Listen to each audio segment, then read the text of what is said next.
In this edition of Detroit Performs, a printmaker whose work brings constant surprises.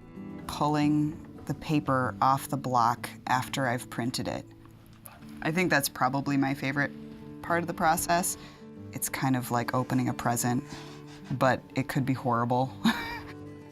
CriticCar Detroit takes us to Salt and Cedar. I'm Leon Johnson, and we're at Salt and Cedar in Eastern Market. Print shop, pop-up kitchen, school, a complex that stretches from Ryapel to our back alley. Natural artistry surround the animals at the Detroit Zoo. We have approximately 6,000 plants, most of which that have been hybridized by staff. This provides color from May 15th in hoping to frost season. A painter whose message is front and center. All of these different modes of representation get introduced into the sculptural mix, and it's kind of left to the viewer to negotiate how those things blend together.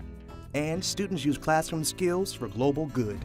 We want to do things that are environmentally better, socially better, and so it's those values that connect us all.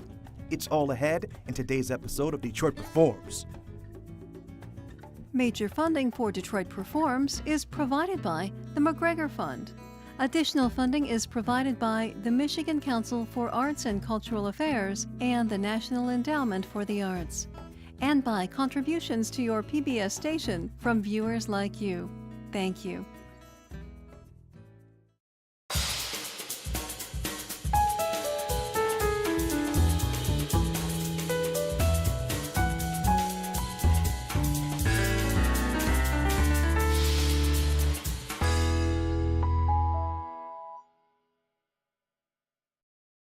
Hello and welcome to Detroit Performs. I'm your host, DJ Oliver, and today I am at the Detroit Zoo to show you stunning pieces of artwork displayed amongst the animals. At main admissions is Marshall Frederick's sculpture, Leaping Gazelle.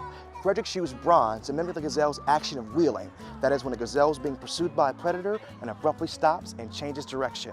There'll be other Frederick's pieces, but first up, Gray Koehler, who's originally from northern Michigan, uses images of stark snowy woods and portraits of horses and sheep in her artwork.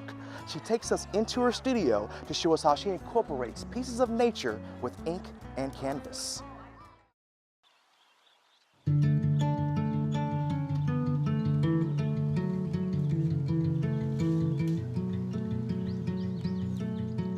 I'm collecting plant matter and organic objects.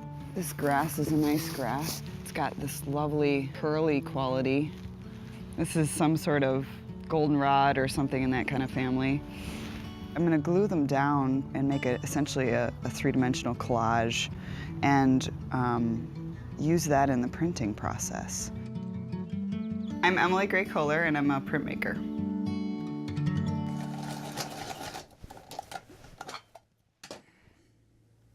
I'm coloring in the blue sky. I'm trying to block out the colors so that I know where to carve at what layer. Color reduction woodcut is a relief form of printmaking where you carve away one layer of the wood and print that layer and then carve away from the same block and keep printing and carving the same block away. If I'm creating something that has white in it, I'm going to carve that away from the block first, and then I'll print the next lightest color, maybe it's a yellow, and then carve away everything that's going to stay yellow, and then print the next layer, and so on and so forth. And because it's a reductive process from the same block, I can't reuse it, I can't go back and print, so it's kind of a one and done process. It's fun, it keeps me on my toes. I also like the finality of it, that in the end, I'm making something that I can't go back and change. It is what it is. Kind of like a painting in that sense. It's a type of printmaking that really starts to relate to other types of media that are more immediate. My work generally deals with nature in some form or another. I grew up in northern lower Michigan, pretty much in the forest. I was collecting salamanders and, going and making tree forts out of real trees and so forth. I also have a strong connection to farming. My family has a farm that's been in our family since 1868. So I spent a lot of time between the farm and the forest, and my work has always kind of looked at elements of those things.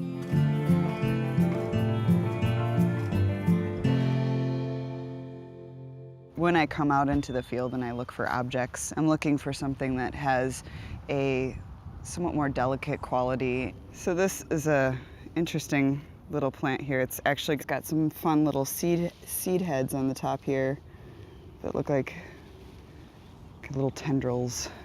I've used collagraphs in the past as a way to introduce texture into woodcuts. They'll definitely be able to run that through the press, nice and soft. Grasses tend to work well because they're so line oriented and woodcuts are so block shape oriented, so that it creates a nice juxtaposition. I've got this lovely curly grass which doesn't cooperate very well but is great once I finally can get it glued down. Basically, I take any sort of textural substance that I can run through the press without damaging the press. In the animal series, I started using hay and straw a lot.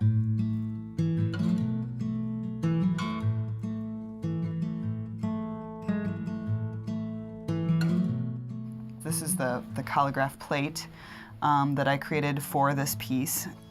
Then I rub ink into the texture and out of the texture and printed it in between layers of the woodcut.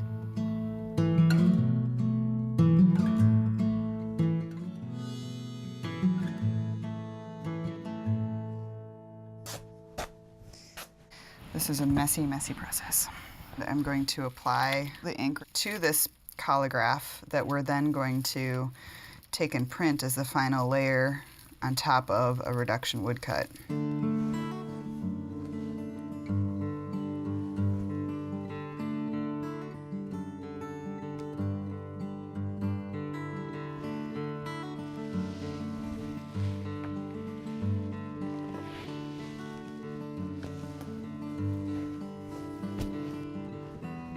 Pulling the paper off the block after I've printed it. I think that's probably my favorite part of the process. It's kind of like opening a present, but it could be horrible.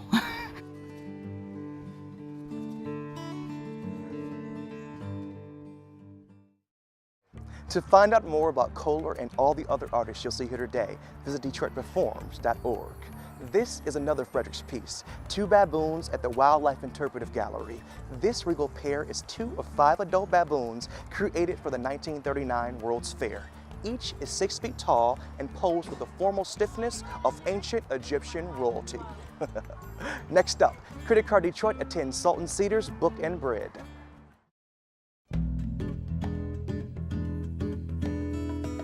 I'm Leon Johnson, and we're at Sultan Cedar in Eastern Market.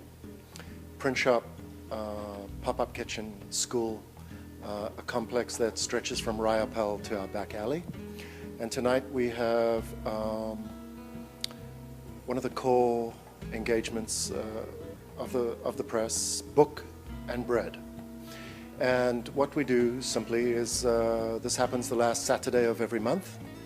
We shop in the market Saturday morning, looking for what's fresh, and we have an embarrassment of riches here.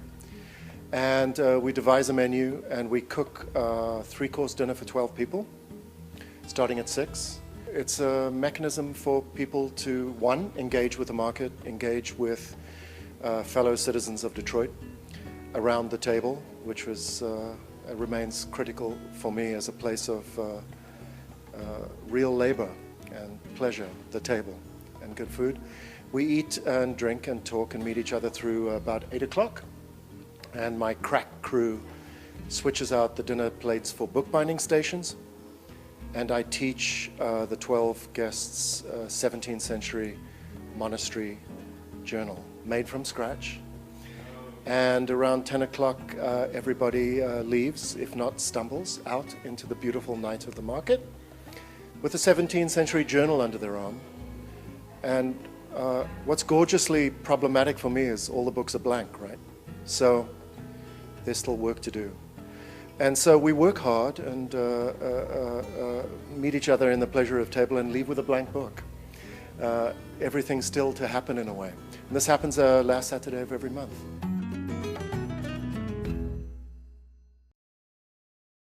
You can view more CriticCar Detroit citizen reviews on their Facebook page and YouTube channel, which you can find through DetroitPerforms.org. Now let's take a look at some upcoming arts events.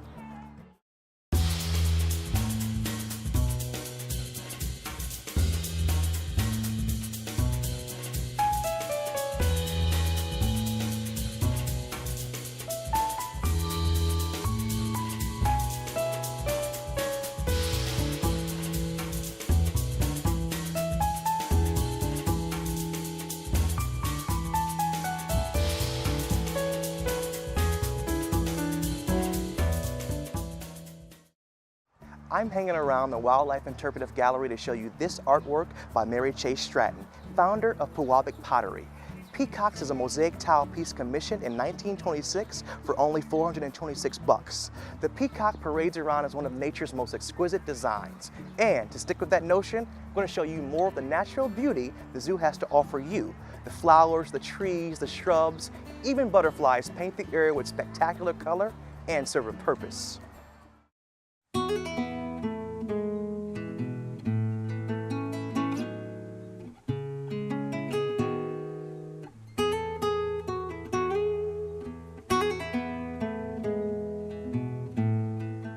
Butterfly garden attracts natural butterflies from Michigan. Our volunteer program last year alone had over 7,000 hours of volunteer services. Our volunteer gardeners come with a plan, submit the plan, we approve the plan, they run wild with it, and these are the things they create for us.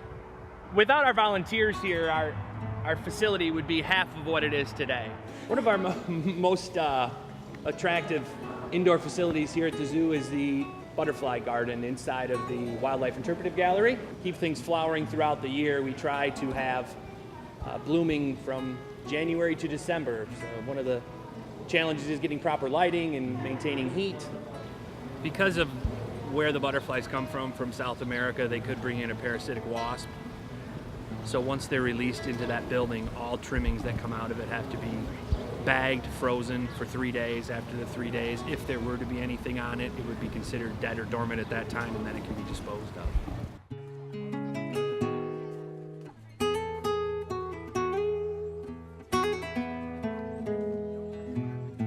The trees in the giraffe yard are very unique to the zoo.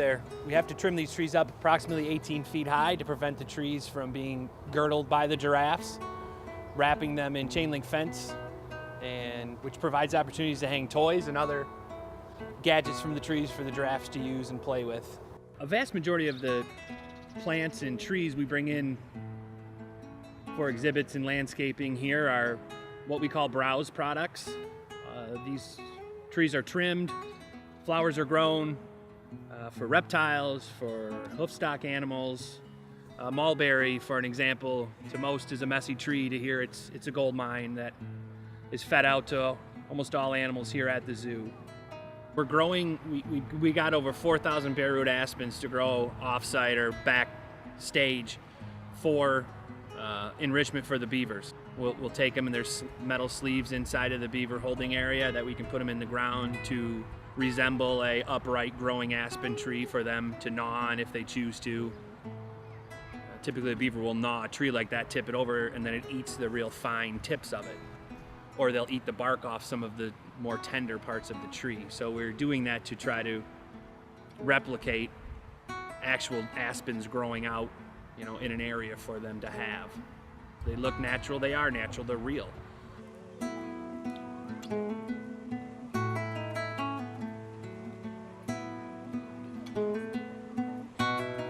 The beds we're standing next to have daffodils blooming in mid-May, peonies in the center in mid-June, and daylilies blooming shortly thereafter. We have approximately 6,000 plants, most of which that have been hybridized by staff. This provides color from May 15th in hoping to frost season. Prettiest spot in the zoo to me would be what we consider our mall on the east and west sides of the fountain, from my opinion, from the reptile house, passing through the fountain to the carousel.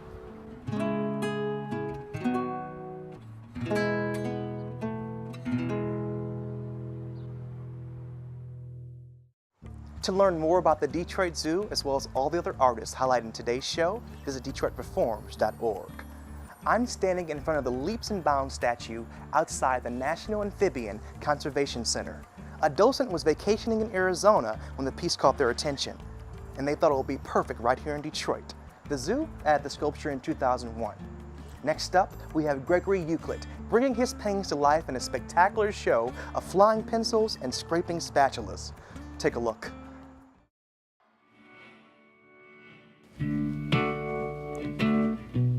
Well, as a young artist, I started just drawing mostly because that's how you could get attention. And like any psychologist will tell you, if you get attention from doing something, you'll continue to do it. This is where I get my material. Every time it rains, you can find, this is some kind of styrofoam. You'll find it all over here. Time's a software, a mouth to dress, breaking all the rules. I'm going down for you. If someone hasn't seen my work before, I tend to describe it as landscape painting, maybe contemporary landscape painting.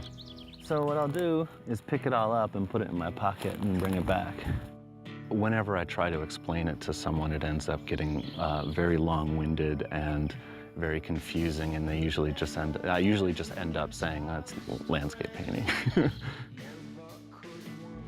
It's got to keep raining, otherwise I'll run out of supplies.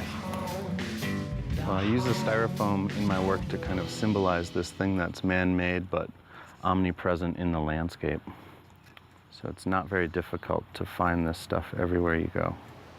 So sometimes I'll use a spatula to scrape the paint across the surface and let the paint kind of act as paint and not appear so representational. I also like the way that it kind of scumbles along the surface.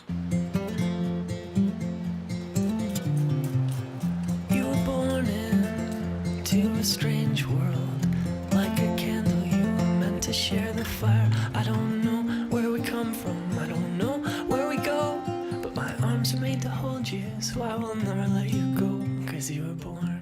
So there's land here, and in the center of this scene, I'm going to create some type of industry that moves in and kind of is built upon that land. The stuff that's around this is going to be more deliberate and organized because it's a city. So city planning is much different than, you know, a natural prairie or a forest. I think of it as experience and memory. So when I go out into a forest, I walk through the forest and I'm experiencing these vignettes moment by moment. And by vignettes, I mean, there's maybe you walk down a hill and you remember that moment of walking down the hill, or you come across a pond and then you remember seeing that or spending the time there, and then you move on to a new place. And you start to think about the ecosystem. In general, it's overwhelming. It's impossible for one person to understand what's even going on in 1 foot of space in the forest. And that complexity and that density has always been a part of my work. To chase the light, 'cause you were born. It's like, you think that's just a city? Well, no, it's there used to be oak savanna there, and before the oak savanna, it used to be hunted by, you know, Dakota and Sioux, and before that, it's like the history of spaces we often forget about. This is nature, like dead nature, and then culture. So you've got coffee cups, styrofoam. It's like, this is the perfect blending pot right here. This is like reality, what exists. I've got this type of framework established here, and the water works great because I can go and erase things. So like this area right here, if I spray that up close, you can see that like any paint that was still wet will start to fall away. And you get this pattern of decay, and then having that actually happen on the surface of the painting always seemed interesting.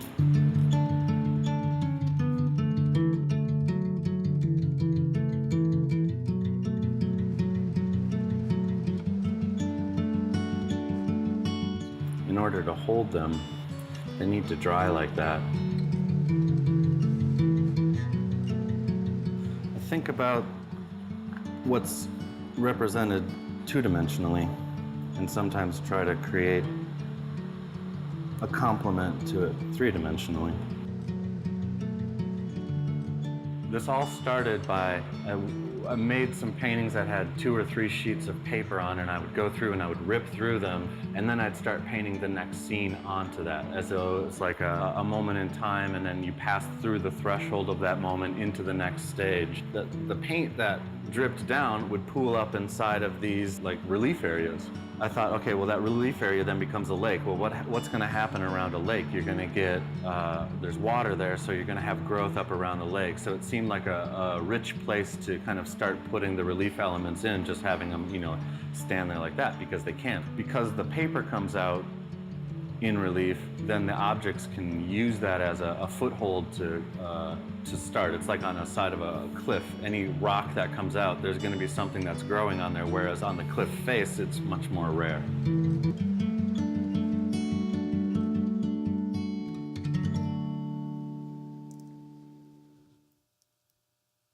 When I bring sculptural elements in, or like pieces from the land, I have a tendency to think about modes of representation. You have an illusionistic space that's painted where people can go in with their mind. You have a space that actually comes out that people can move around with their body. And then you have these like fake kind of model type materials that are produced on there. Trees that I make from sedum, or like, you know, the architectural type of things. So I started fooling around with various plastic bags. The idea that you can take and make a form that looks like something natural out of something that's, you know, petroleum-based and completely destructive, and have that in this landscape, that's kind of important, because the landscape itself seems very picturesque, but, you know, these are the things that we use on a daily basis that are the antithesis to this kind of idea. All of these different modes of representation get introduced into this sculptural mix, and it's kind of left to the viewer to negotiate how those things blend together. And if I just made beautiful paintings, what I'm trying to get at within the work would be lost. You know, so if I can introduce as much garbage as possible from the land into the work, that kind of reflects on the state of land today, as well as making the painting a little bit more realistic to me. I want it to feel like I'm present in the land in general, you know, and it contains all of the thoughts that I have. I think that's how I want to just keep making it more and more realistic in that sense. When I look at a landscape painting, I think that's like 1/12 of the story.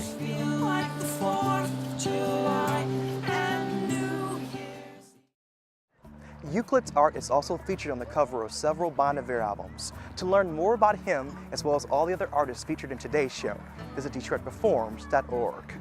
At this time, the Pratt Institute in Brooklyn, New York is helping its design students make a meaningful impact throughout the world with its design incubator, teaching its students to use their skills to create sustainable products and socially responsible companies. Here they are.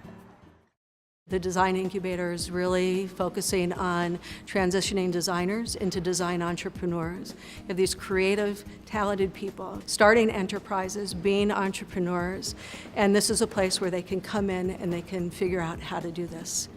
We want to do things that are environmentally better, socially better, and so it's those values that connect us all. You know, when we started, we didn't know a lot about how to start a business, and the incubator and its resources has allowed for us to gain that education in a safe environment. We're looking at one of our first prototypes of Solar Ivy, and Solar Ivy is a system of solar panels or photovoltaics that interact with our built environment such that they can be tuned to be optimized for capturing energy and producing electricity while looking like ivy on the side of a building. Designing Hope is an interdisciplinary design firm that works with nonprofits and social ventures, and we use design as a tool to help these organizations make a positive impact. We've been working with Telonia. They are a nonprofit artisan group based out of India, and we've been working with their designers in a collaborative way to help bring a level of sophistication to their already existing craft work, which gives them market access in North America.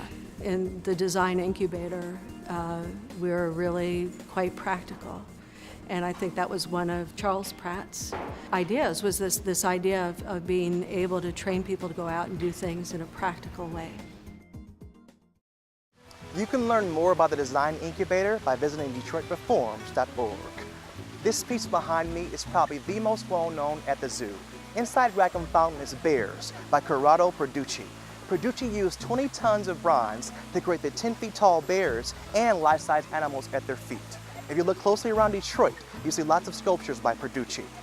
And that wraps it up for this edition of Detroit Performs. For more information on arts and culture, visit DetroitPerforms.org, where you'll find featured videos, blogs, and information on upcoming arts events. Also, be sure to like us on Facebook and follow us on Twitter. We'd like to thank the Detroit Zoo for all the fun we had here today. Don't forget to come out here and check out the animals and admire the artwork for yourself. Until next time, get out there and show my Detroit Performs. I am DJ Oliver. Thanks for watching, guys. Major funding for Detroit Performs is provided by the McGregor Fund. Additional funding is provided by the Michigan Council for Arts and Cultural Affairs and the National Endowment for the Arts, and by contributions to your PBS station from viewers like you. Thank you.